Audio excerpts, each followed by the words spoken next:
Olá, povo de Deus, batismo do Senhor, dia 9 de janeiro de 2022. A nossa reflexão de hoje é a partir de Isaías 42, de 1 a 4, 6 a 7, Atos dos Apóstolos 10, de 34 a 38 e Lucas 3, 15, 16, 21, 22. Assim fala o Senhor: eis o meu servo, eu o recebo, eis o meu eleito, nele se compraz minha alma.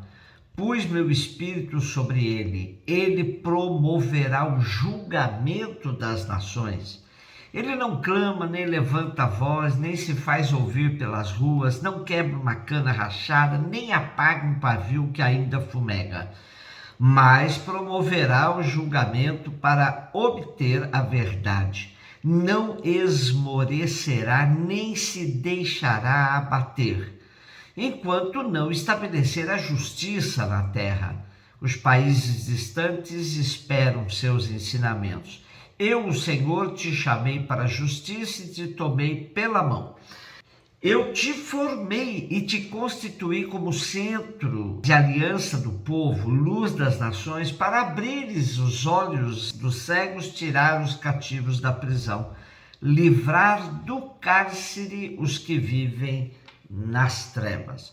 Hoje temos um trecho do segundo Isaías, autor do chamado livro da Consolação, que compreende os capítulos de 40 a 55 de Isaías.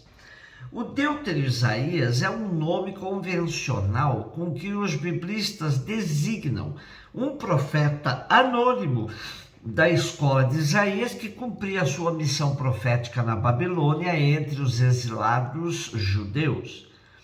Vejamos a situação em que se encontrava o povo judeu no exílio.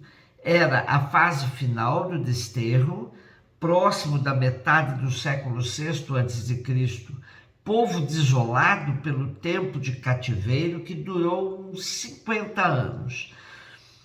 E o sentimento era de abandono. A corrente mais forte de pensamento entre os exilados era de que Deus realmente tinha se esquecido deles, não tinham mais esperanças em palavras de profetas. Nesse contexto, o segundo Isaías aparece com uma palavra de consolação, dizendo que Deus o envia para dizer: consolai, consolai meu povo. Junto com essa palavra de consolo, o profeta anuncia o fim do exílio, a libertação que se aproxima, a volta à terra da qual eles foram tirados, comparando essa volta com a saída do Egito e como prospectiva a reconstrução de Jerusalém, cidade que tinha se transformado num monte de escombros. Quando tudo isso acontecer, haverá alegria e paz. Acontece que campeava entre o povo falsas teorias messiânicas, todas triunfalistas. Como correção dessa visão, o segundo Isaías apresenta 4 cânticos, 4 poemas, onde emerge uma personagem misteriosa e enigmática, identificada como servo de Javé. Trata-se de alguém preferido por Javé, mas que não lhe poupa o sofrimento e a provação. Portanto, a missão de cumprir todas as conquistas acima citadas será realizada em meio a muito sofrimento. Daí que essa personagem é identificada por muitos biblistas como o próprio povo de Israel. O nosso texto de hoje é tirado do primeiro dos 4 cânticos. O servo eleito por Deus, que vem para libertar o povo, dar vista aos cegos e tirar os prisioneiros dos cárceres, mais tarde será identificado com Jesus, que realizou a missão anunciada por meio de sofrimento e entrega da sua vida. A libertação não é um ato triunfalista, mas sim um processo que custa sacrifício. Atos dos Apóstolos 10, 34, 38. Naqueles dias, Pedro tomou a palavra e disse: de fato, estou compreendendo que Deus não faz distinção entre as pessoas. Pelo contrário, ele aceita quem o teme e pratica a justiça. qualquer que seja a nação a que pertença. Por isso, Deus enviou sua palavra aos israelitas e lhes anunciou a boa nova da paz por meio de Jesus Cristo, que é o Senhor de todos. Vós sabeis o que aconteceu em toda a Judéia, começar pela Galiléia, depois do batismo pregado por João. Como Jesus de Nazaré foi ungido por Deus com o Espírito Santo e com poder, ele andou por toda parte fazendo bem, curando a todos os que estavam dominados pelos demônios, porque Deus estava com ele. O livro dos Atos dos Apóstolos faz parte do esquema da obra de Lucas, que tinha 2 tomos. No primeiro, no Evangelho, Lucas explicita o tempo de Jesus e de sua missão. No segundo,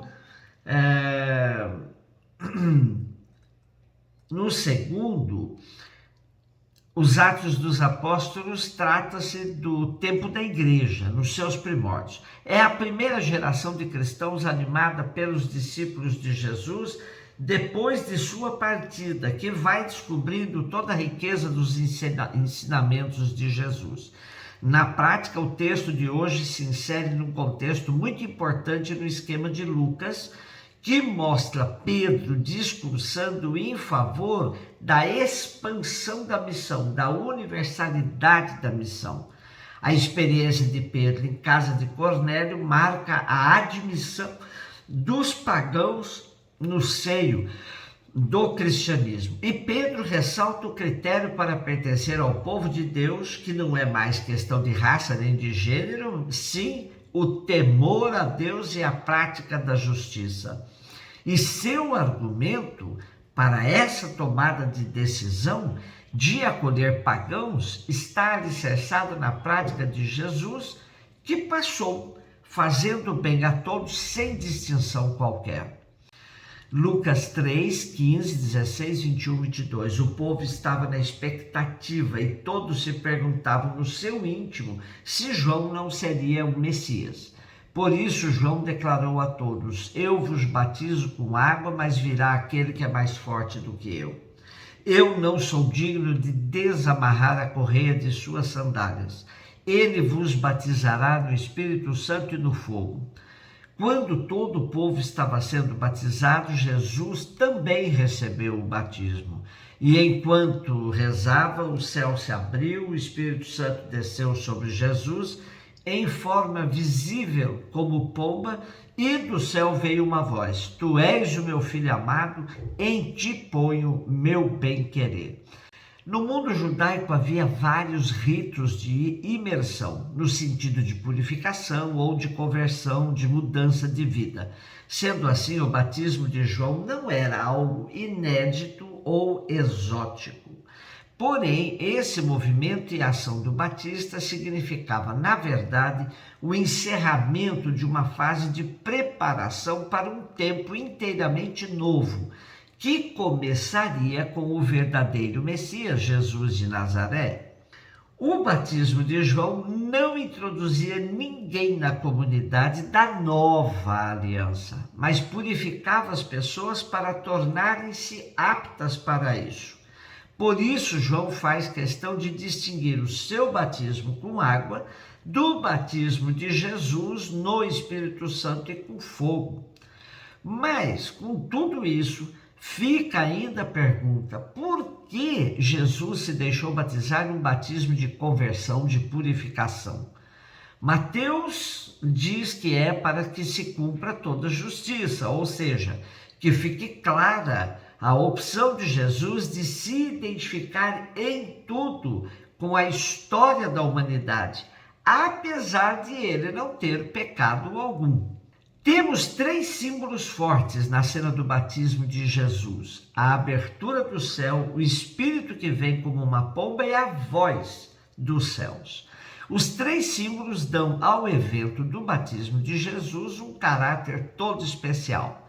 Com o céu se abrindo, temos a comunhão do céu com a terra, da humanidade com Deus, por meio de Jesus.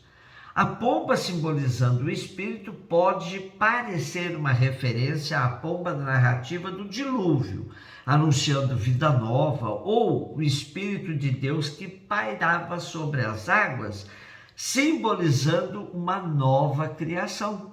Assim sendo, a missão de Jesus será fazer emergir criaturas totalmente novas, e a voz do céu confirma que Jesus é o Filho de Deus, amado pelo Pai, identificando com o servo anunciado por Isaías. Depois do batismo, Jesus começa praticamente sua missão, indicando que ser batizado é assumir compromisso com o reino que ele veio anunciar.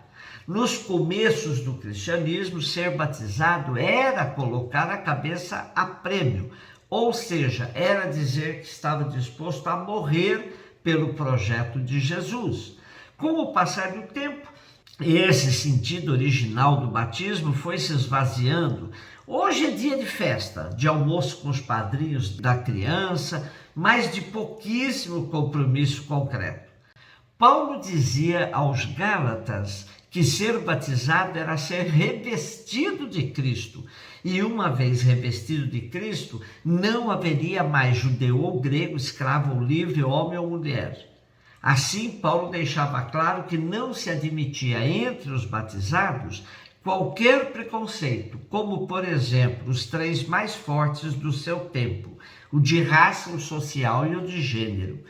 Portanto, ser batizado é se tornar uma nova pessoa na comunidade da nova aliança. Hoje precisamos recuperar o sentido do batismo, assumindo os compromissos com a construção de uma nova sociedade onde todos os preconceitos sejam superados. Um beijo no seu coração.